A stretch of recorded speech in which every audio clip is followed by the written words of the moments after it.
Welcome to episode number 31 of the Body to Lead podcast. Today's question: help! I've stopped losing weight. What am I doing wrong? I'm Kyle Hubbard, personal trainer, nutrition coach, and international fitness presenter. And I'm Georgie Hubbard, personal trainer and mindset coach. And we're here to answer all of your biggest fitness and nutrition questions in under 10 minutes. We care about your health and well-being and are prepared to cut through the noise to help you find the answers. Having worked with thousands of clients, we've seen and heard it all. So if you're ready to take back control and know what it takes to get fit and healthy, then this is the podcast for you. Hello and welcome to another episode of the Body to Lead podcast. Today's question is help. That's always a good question when it starts with help. I've stopped losing weight. What am I doing wrong? So really good question today, because I think this happens to a lot of people. They start a new diet and they're all excited. Perhaps they're losing 2, 3, even 6, 7 pounds a week. And all of a sudden, boom, they jump on the scales one day. The scales are just not budging, or worst case, they're going up. So what can we do? How can we kickstart? How can we keep on going and keep on losing the weight and keep the motivation high? Because I think that's a big thing, like when you are losing weight, you're sort of building a bit of momentum and it can be really disheartening. You think, oh, I'm doing all the right things and what's going on? So Kyle, do you want to talk to a little bit about the science of what sort of goes on in our body when we do restrict our calories, just so people can understand a bit of the science behind what happens internally?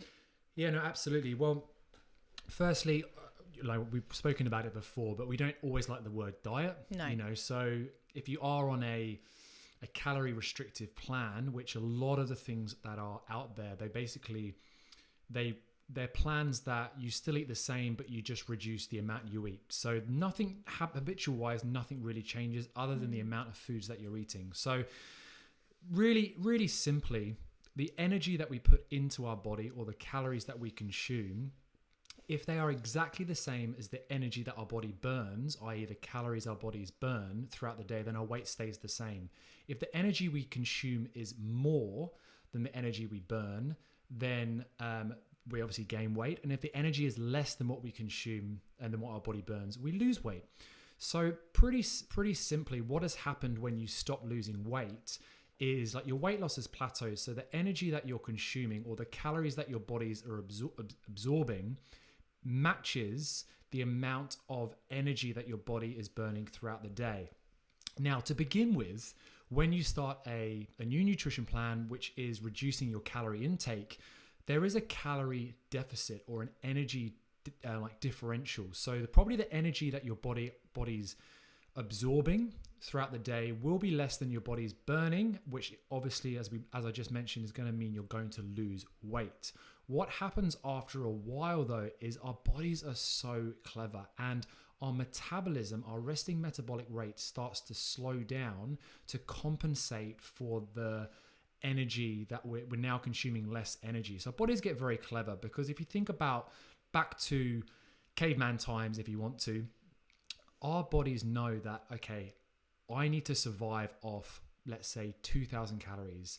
And then what happens is, after a while, we start to consume 1,500 calories, and our body goes, hang on a second, I need to now survive off 1,500 calories. So what I'm going to do is I'm going to slow down your metabolism. I'm going to make you move less throughout the day. I'm going to not absorb maybe more nutrients from the foods that I'm consuming, because I know that it's going to be scarce. So my body needs to absorb more food as well. And all of a sudden, your body is now surviving off 1,500 calories, when it was off 2,000 calories. So that's kind of the science behind it. Now, it gets so complex because people talk about calories in versus calories out. And we spoke about the calorie counting in the last episode. And the problem with that is, you don't know how many calories you technically are consuming, because it can be different every single time. There's a differential with, calorie apps and even food labels, but our bodies absorb calories differently as well. So that's such a huge one. So it's not necessarily the calories you consume, but it's the calories we absorb. Just give an example of that, because I love, like, say, like a handful of peanuts versus a tablespoon of peanut butter. Like, you know, we will absorb all of the calories in the peanut butter, but we won't absorb as much in the peanuts because our body is having to actually break down the food, which in itself burns energy. So this is the other thing as well where people get confused, is that, you know, when they go on a diet, they're like, oh, I can still have, you know, my chocolate bars and my crisps, but just less of it. The problem is this food doesn't really take a lot to burn, whereas foods that are full of fiber and protein, they do. So your body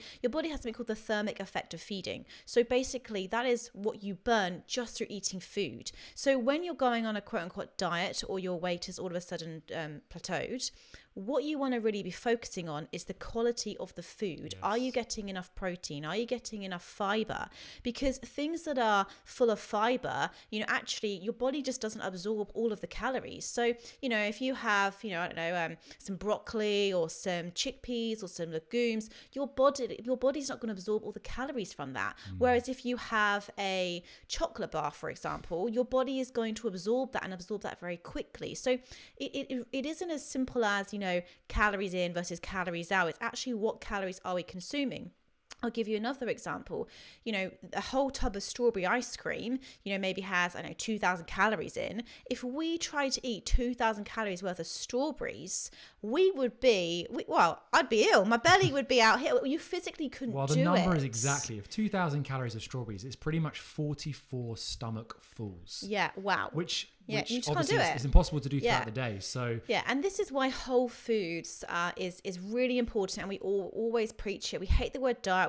We prefer lifestyle. So if your weight has plateaued, number one, and Kyle, we can go with this, protein.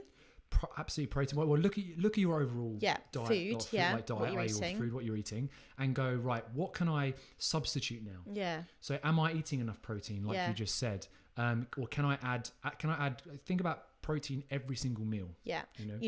Really good sources of carbohydrates full of fiber, like whole grains. Oats, amazing for breakfast. A lot better than cereal. So even with cereals, like you might see like whole grain or something. Well, actually, that's not the case with cereals, like something like whole wheat Cheerios, for example. Yeah. Even though they are quote unquote whole grain, or they're whole meal, what it actually is it's ground down whole grains to make flour to then be puffed up. So even though they are whole grain, they're not full of fiber. Yeah. And so you're not consuming the same amount, or they've even got added fiber, which actually our body, it doesn't have the same effect as real fiber. So when we say whole foods, we basically just means foods that haven't been processed, foods that haven't been stripped down and their whole like structure changed. So whole foods full of fiber, good protein, and resistance training. Like mix up your training as well, because this is what tends to happen when you go on a diet. You actually lose energy, and whether you're conscious of this or not, you'll probably start to move less because you've got less energy. So your NEAT, the calories that you just burned through day-to-day activities, will go down, and then your motivation to exercise will go down, as you just slowly reduce the calories. And like Kyle just said, your metabolism then adapts because it's trying to protect you. Like your body's amazing. So those good training routine, lots of protein, good fiber foods, drinking plenty of water, of course. These are just some things that you can do to hopefully push past that plateau. But I could talk about it all day, but that's almost 10 minutes. So awesome. Another really fantastic question. And look, if you're really enjoying these podcasts, then we'd love a review. Have an amazing day, and we'll see you on the next one. Thank you for listening to today's episode. If you have any burning questions that you want answered, be sure to reach out to us on social media. I'm Kyle Edward Hubbard on Facebook and Instagram. And I'm Georgie L. Hubbard on Facebook and Instagram. If you've enjoyed today's episode, we would love it if you left us a review. And we look forward to speaking with you again soon. Have an amazing day.